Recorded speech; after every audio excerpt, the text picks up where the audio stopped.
Për me filmu rrugën e kena përdor një kamerë thjeshtë e cila blehet në treg, pra është një kamerë e sigurisë cila kushton 30-40 euro për me blenë treg lirë.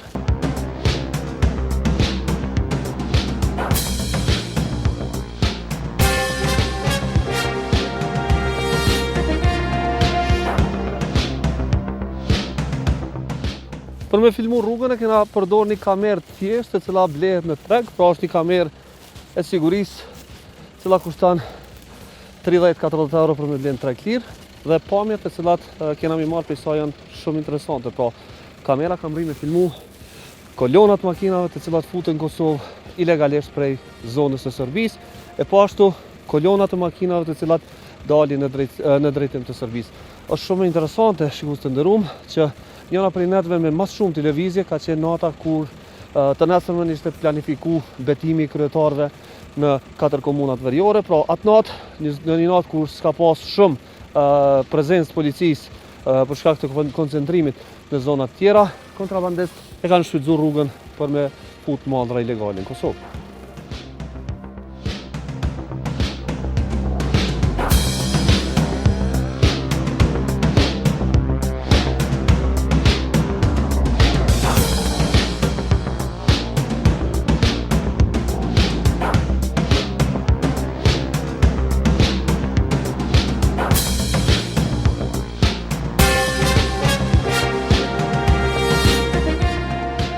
Në orët e para të filmimit, kamera arrin të kap disa furistrada dhe kambe të cilët qarkullojnë në drejtim të kufirit ilegal me Serbinë.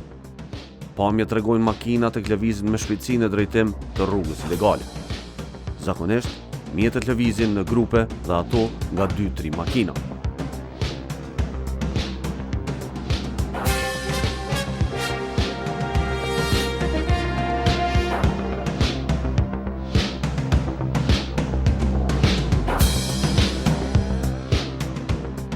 Rrugtimi kryesisht kryhet gjatë natës dhe makinat pasi lëvizin drejt Serbisë kthehen në Kosovë, jo më larg se 2 orë pas daljes.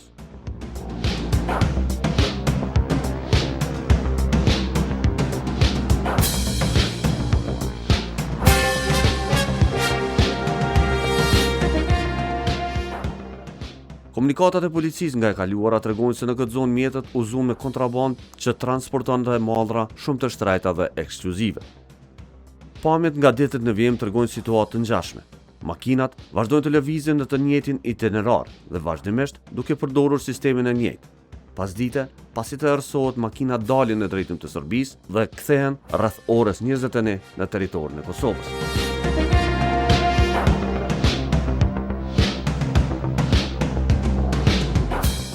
Makinat dhe furgonet janë filmu brenda 2 deri në 3 dite tek qarkullojnë në këtë zonë e cila është zonë ilegale. Normalisht, prej pjesës ku e kemi pas kamerën, ka qenë shumë e vështirë me identifiku se çfarë makina janë, se çfarë tabela kanë dhe problemet e tjera, për shkak se kamera ka qenë në një zonë të largët dhe e ka të vështirë me identifiku edhe modelet specifike të makinave.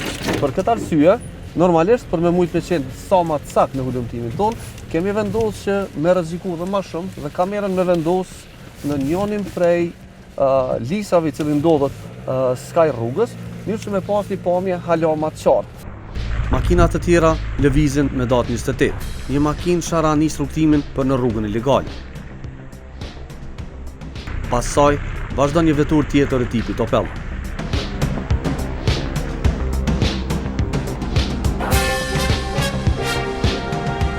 Disa orë më pas, në 19:48 minuta, vetura Sharan kthehet në Kosovë. 10 minuta pas saj, në vend futet makina tjetër e tipit Opel.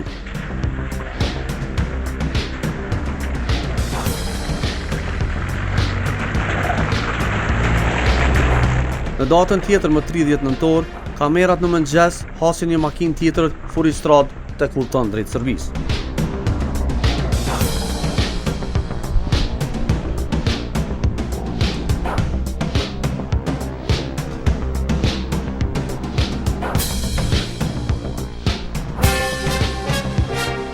Në ora 16:48 minuta kamera filmon një kombi tek futet në Kosovë. Pas saj, makinat të tjera dalin në drejtim të Serbisë. Kamera kap 3 makina të kulltojnë në drejtim të kufirit.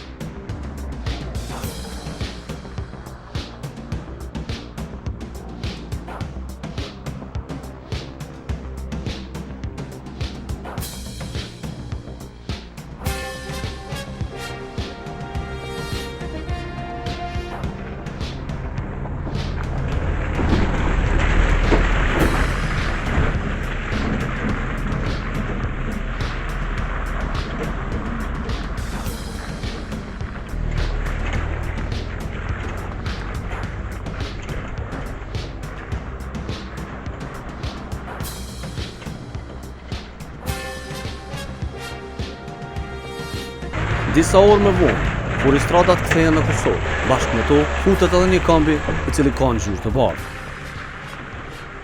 Dita tjetër, data 2 dhjetor. Vazhdon të jetë aktive në orët parafërsisht të njëjta. Në ora 17:03 makina filmohet drejt Serbisë. Fillimisht Opelli, pastaj furistrada e bardhë,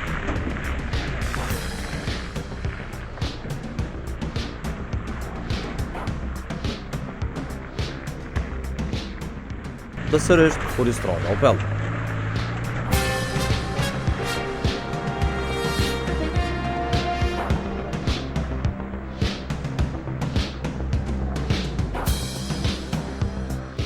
Dy orë më vonë, makinat kthehen në Kosovë. Po me tani, shihet se vagoni ndryshon.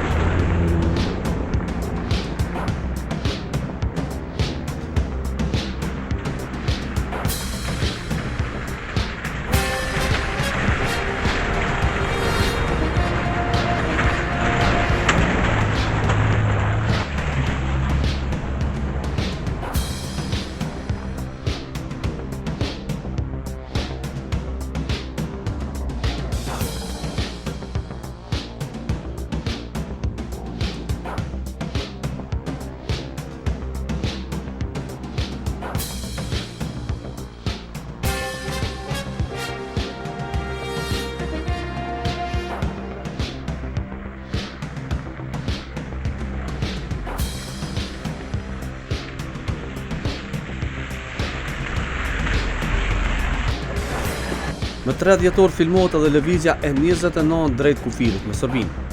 Me 5 makina lëvizet në ora 17:27.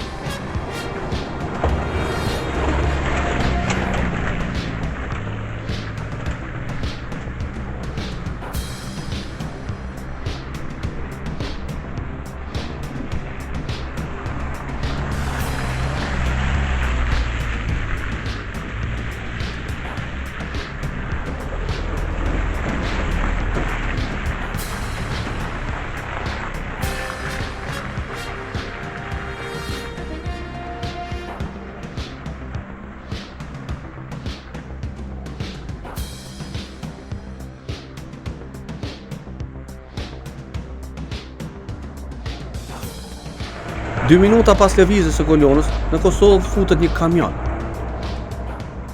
Pas tij vjen makina Sharan dhe kolona e furistradës së bardhë dhe furistrada Opel.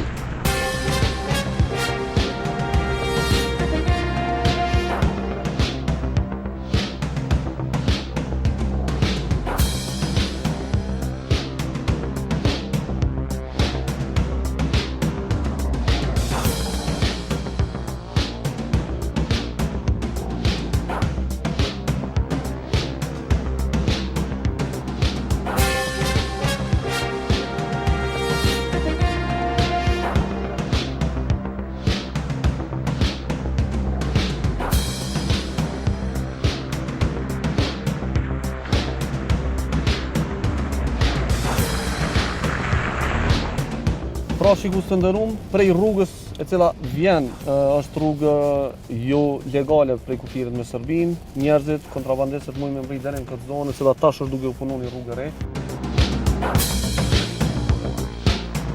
Shikus të nderuar, provat e cilat po arrimin mbledh në këtë zonë na tregojnë që grupi i cili së fundmi ka nisë me marrë rol dhe emër në kontrabandën e veri, përdor disa rrugë për me qarkullu madrat kontrabandë të cilat futen prej Serbisë, e po ashtu madrat e tjera të cilat mund të dërgohen prej Kosovës në drejtim të Serbisë. Pra, në këtë zonë edhe përkundër faktit që ka pas shtim të patrullave të policisë edhe përkundër faktit që ka një prezencë më të shtume të policisë, pamjet e cilat i kemi njek na kanë dëshmu që grupet e krimit organizuar të cilat operojnë në veriun e Kosovës, e cilat gjithsesi janë të ndërlidhura në mes të dy etnive, pra janë shqiptar dhe serb të cilët qarkullojnë mallra kontraband, arrin në vazhdimsi me gjetë alternativa dhe në vazhdimsi po mrin me vazhdu me e zhvillu kontrabandën, qysh po shihet në këtë rast. Prej asaj çka shikus të ndërume kemi pa deri më tani dhe prej përvojës në të kalumen, normalisht jemi të folë për raste më të pakta të kontrabandës, pra nuk është situata sikur në vitin 2019 apo në vitin 2014, ku janë fut qindra kamion brenda natës, mirë po edhe këto dhëna të cilat kemi mrimi siguru, pra po flasim vetëm për një rrugë dhe po flasim vetëm për një hapësirë e cila është përdorur për kontrabandë dhe futja e 5, 6 apo më shumë makinave brenda një nate apo kombeve dhe kamionëve të cilët i kemi pa duke u fut, na tregon që ende kemi një problem serioz me kontrabandën veri i cili duhet me unë tutje. Tashve që jemi duke zbrit në pjesën e sigurt, pra kur duke u punu rruga dhe po shkojmë në drejtim të policisë të Kosovës për me marrë një qëndrim zyrtar, nëse policia e Kosovës e njeh grupin dhe nëse policia e Kosovës do të vazhdoj me hetu këtë grup të rrezikshëm kriminal i cili po operon këtë zonë.